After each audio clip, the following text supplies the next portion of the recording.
Hello, welcome to Kim and Friends, where we laugh through the chaos, cry whenever the hell we feel like it, and always keep it real.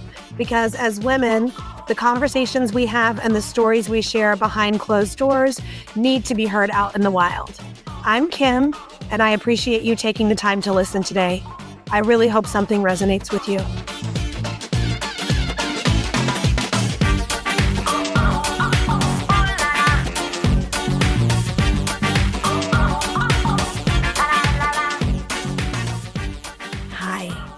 Good morning. My voice is horrible. Literally just woke up. Still had my headband on because I was going to wash my face and brush my teeth, but all this stuff I want to say has been like building in my brain all week long, and I was standing in my bathroom and I was about to like do my morning routine, and I was like, nope, stop what you're doing. Record right now. So here I am. Teeth are wearing sweaters, coffee mouth, headband on.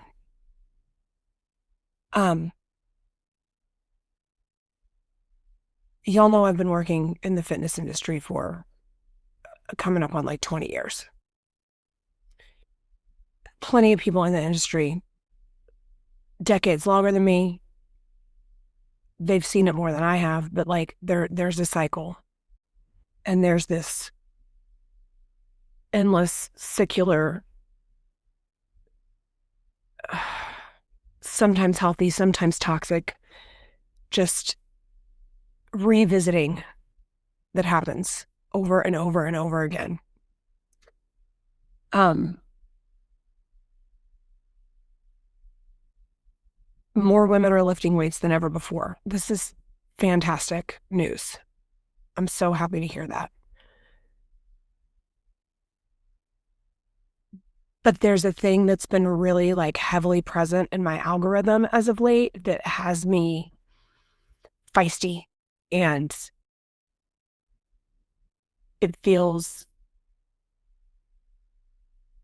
really unhealthy. And I know that I am feeling some kind of way about it. And I think that I probably present to people as someone who has it somewhat together in the fitness realm. I've had a regular fitness routine for quite some time. And if this thing is upsetting me, I know it has to be upsetting a lot of other women who maybe haven't settled in to the same sort of routine that I have. And I actually have some numbers here that I'm going to share that proves that the vast majority of women do not have that in their lives for a great number of reasons, which I may address here or I may not, because it's 6:20 in the morning and probably somebody's going to come down the stairs soon and need something from me, and I just want to get as much of this out as quickly as I can. So what I am seeing specifically on Instagram, because that's where I spend way too much time, is that group fitness is getting a lot of hate as of late. And when I say group fitness, that could be the classes that are happening in the back room of your big box gym. That could be, oh, what did I say? Somebody was going to come down the stairs. Good morning, Edna. I'm recording, but that's okay. You do your thing.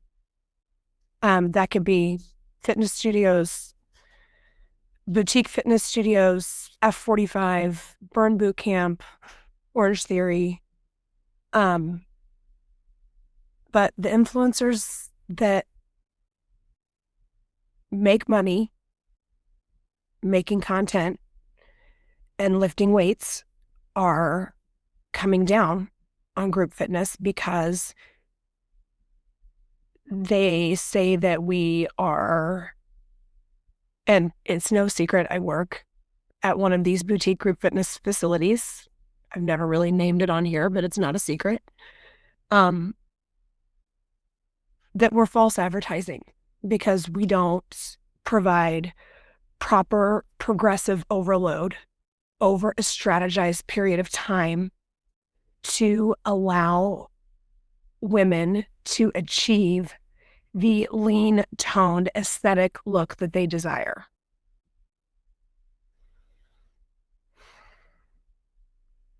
So many things to say here.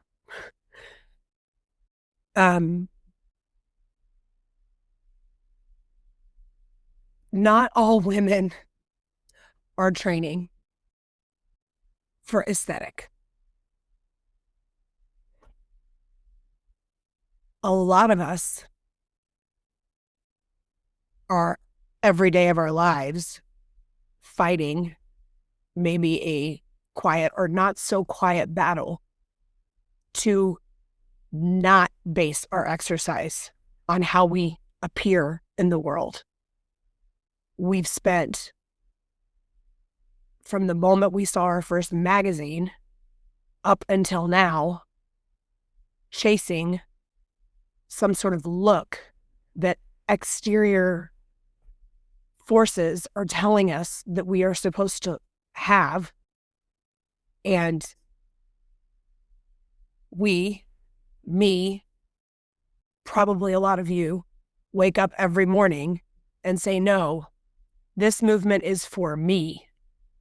This movement, in whatever form it comes, group, cardio, weights, dance, walks, freaking yoga, whatever you choose to have joy in movement in your body, is for how my head feels, how my heart feels, how my confidence level is, how much patience I can muster today. And maybe 17, 18, 19th on the list is, oh, I could grow some muscle too. And I am not here to yuck anyone's yum. I am proud of all women, period. You have value and you are important to this universe simply because you are here, period. So if you go to a gym or you have a personal trainer and you are hitting your, big 4 lifts and you're adding that 2.5 pound plate and you're getting progressive overload over a strategized 8, 12, 16-week program and then rewriting programs and growing, fan-freaking-tastic. I am so happy for you. But just to put it in perspective, if you are on your Instagram and you are feeling the same way I've sort of allowed it to infiltrate my feelings, and that maybe the way I program isn't enough, or maybe... Anyway, here's some numbers for you. And I'm not a numbers girl, so this is major that I pulled numbers. In the United States, 25% of the population have gym memberships. And women represents damn near half of that. It's growing. Still just a sliver of a percentage higher men than women, but we're 49.8% of people that hold gym memberships. Of that 25%, 45 to 50% are attending twice a week. So that's 12.5% are women that are actually using whatever membership they have 2 times a week. So this is 6.25% of the population. So 1 in 16 women are working out roughly 2 times a week. Let that sink in.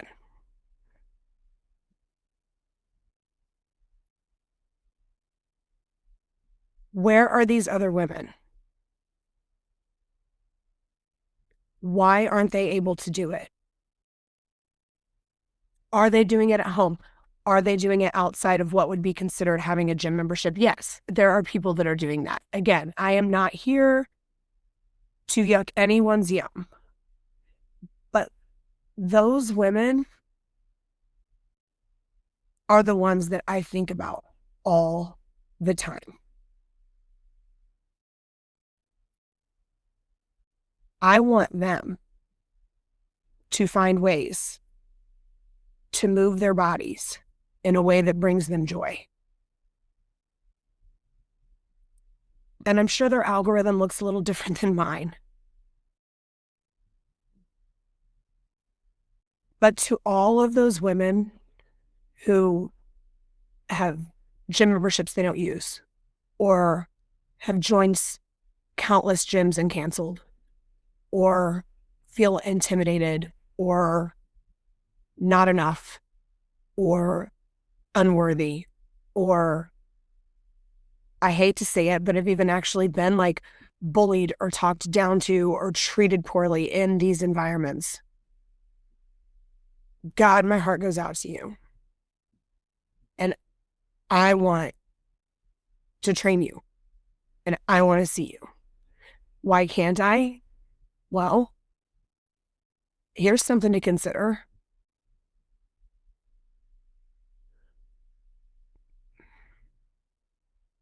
My husband and I are straight up middle class. We're a blue collar family. If I did not work where I work, I would not be able to take classes there. We could make some adjustments in the budget. We could theoretically afford for me to maybe hold like a mid-level membership, allowing me to go like twice a week, like this 1 in 16 women are doing. But technically, I really can't afford to have a membership where I work. So of this 1 in 16 women that are, or I'm sorry, the 12.5% that actually have gym memberships, we need to recognize that there is some sort of financial privilege there that a great majority of people in this country do not have. So we can't afford it. And that doesn't even, I mean, when you get the money situation under control, specifically like these boutique group fitness studios. So like maybe like your Planet Fitness or your Club Fitness or like your base level gym membership, yes, that maybe is more achievable for more of the population. But when we're talking about like F45, Burn, Orange Theory, these are privileged people that can afford to pay for unlimited memberships at these places. Most of the population does not make enough money to go to these places. And then that doesn't even account, like some of these places have childcare, but like where I work doesn't. So then there's all these like societal barriers that keep people from being able to go to group fitness.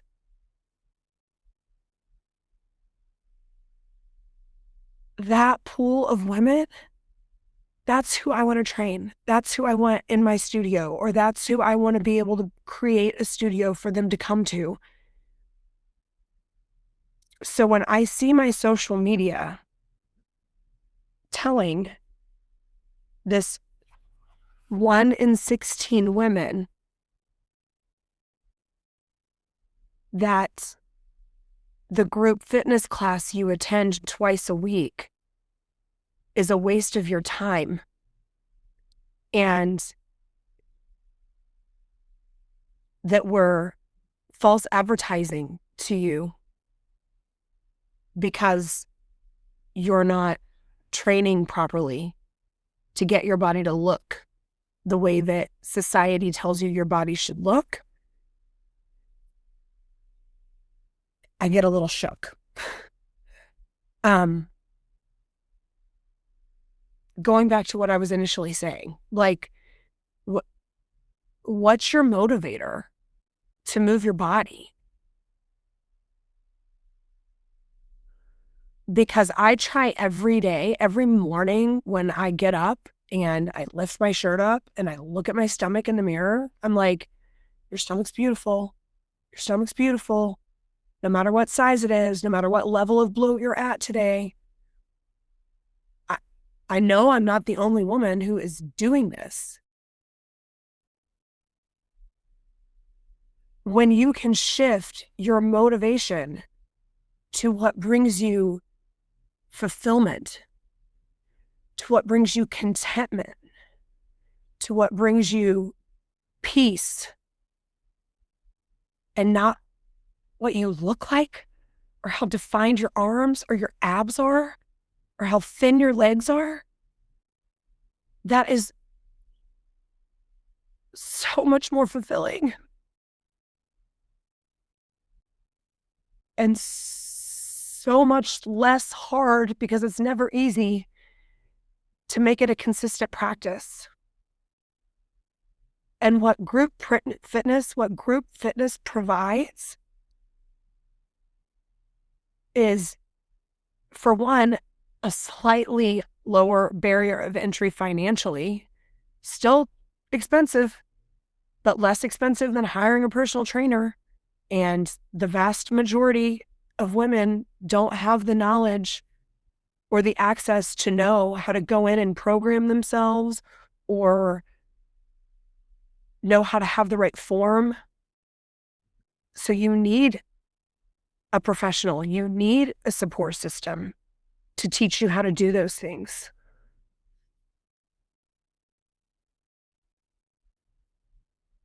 Group fitness is providing a community of like-minded individuals. It's giving you other women, other people that you can work out next to, that they say, oh, I really didn't want to come today, but I know we're always, on weight station 3 and 4 next to each other on Tuesday mornings at 9 a.m.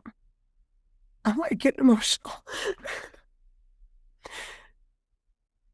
I know I always see you on Tuesday mornings, station 3 and 4. I wanted to hear how your kid's soccer game was this weekend. I wanted to show up for you even though I couldn't show up for myself. Tell me there's not value in that. Tell me we're false advertising. I can also tell you, I am witnessing progressive overload happening in a group setting for these, 75% of people, half of that 75% being women who have never stepped foot in a group fitness class, and then they do. We can provide progressive overload for you for many, many years to come.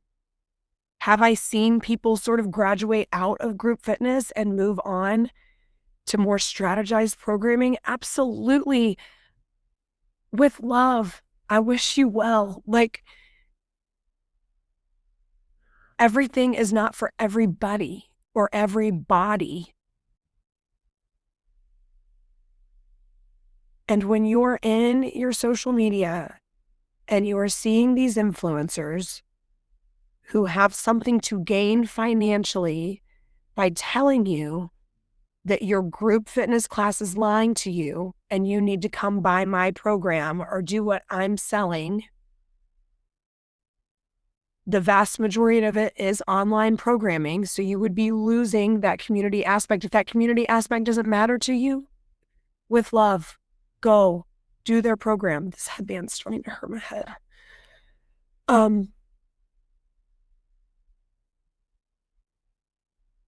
But if you are this 1 in 16 and you are attending a group fitness class roughly 2 times a week,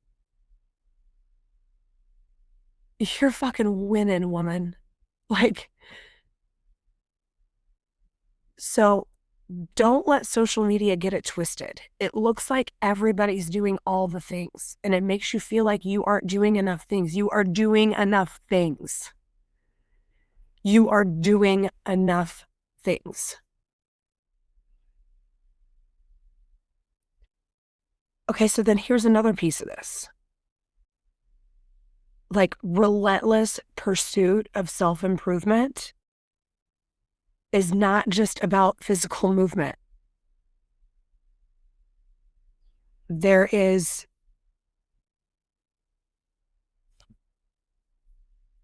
joy in quiet. There is healing in stillness. There is fulfillment and creativity. So I love to like do projects around my house. I haven't done them in a really long time. For some reason, my kids have like hit this window of age. I don't know. I've, taken on more responsibility at work.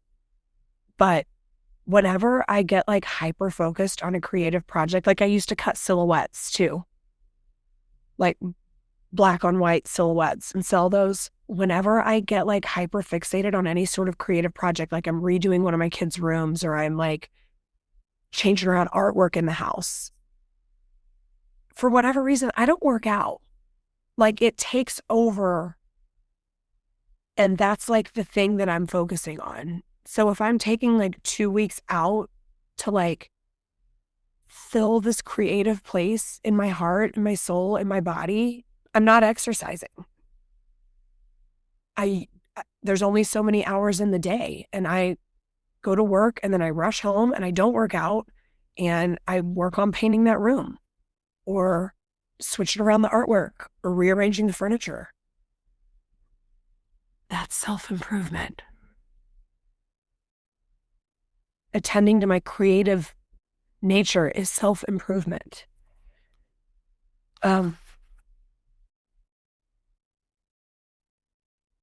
Stillness and contentment is absolutely goal-worthy. Community is worthy of your time.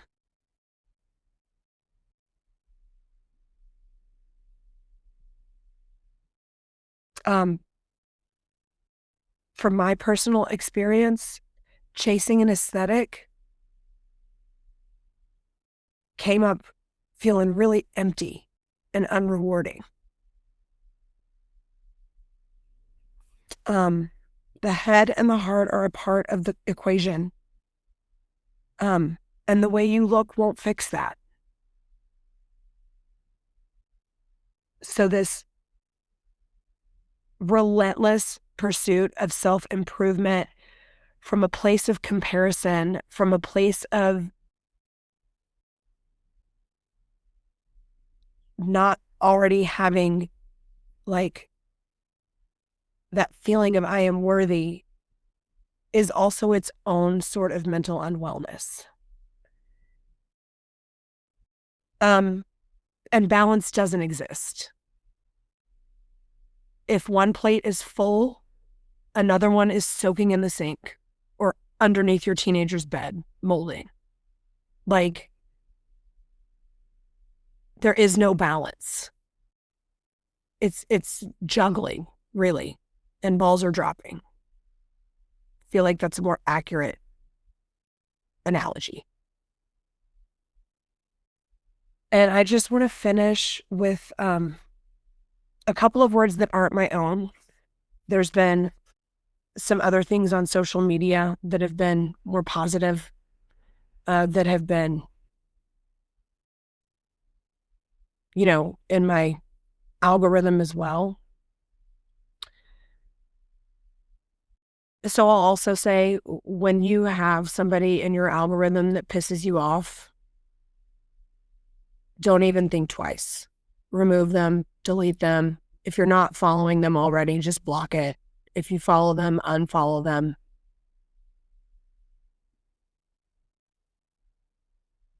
Mindlessly scrolling Instagram should make you feel good, not bad. But I did it last night for an hour.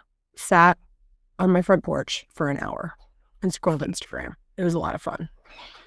Okay, so anyway, here's the positivity that I will leave you with. So what sort of started this whole thing swimming around in my head about a week ago came from Mary Oliver's drunk cousin. And she's my friend in my head. I love her. So this is a poem that she popped on here. It says, "Of the few things I know for sure, one is this. I don't want to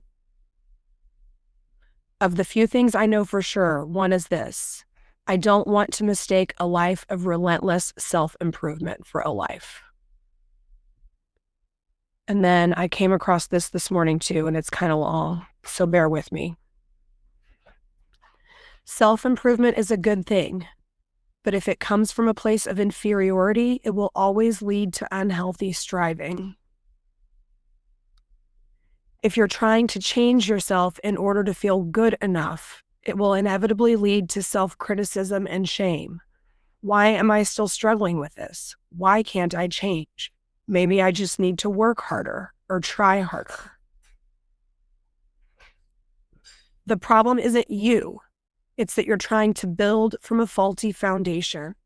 Healthy self-improvement comes from a place of seeing yourself as equal and seeing yourself as enough. Self-acceptance has to come first. I'm going to read that again. Healthy self-improvement comes from a place of seeing yourself as equal and seeing yourself as enough. Self-acceptance has to come first. It's only when you accept yourself as you are, with all of your weaknesses, that you can then change. Change rooted in self-acceptance lasts. Change rooted in shame does not. Often we worry that if we focus on self-acceptance, that it will lead to complacency. We'll get too comfortable and nothing will ever change. In fact, the opposite is true.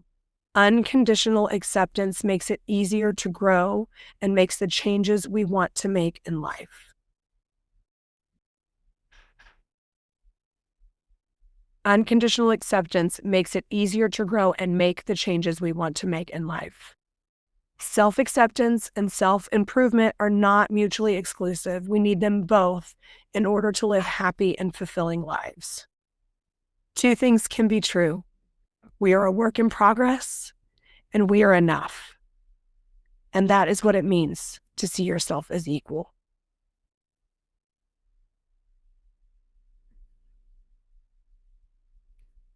And that was, I need to tell you who that was. That was from the social therapist at the.social.therapist. So the social therapist and at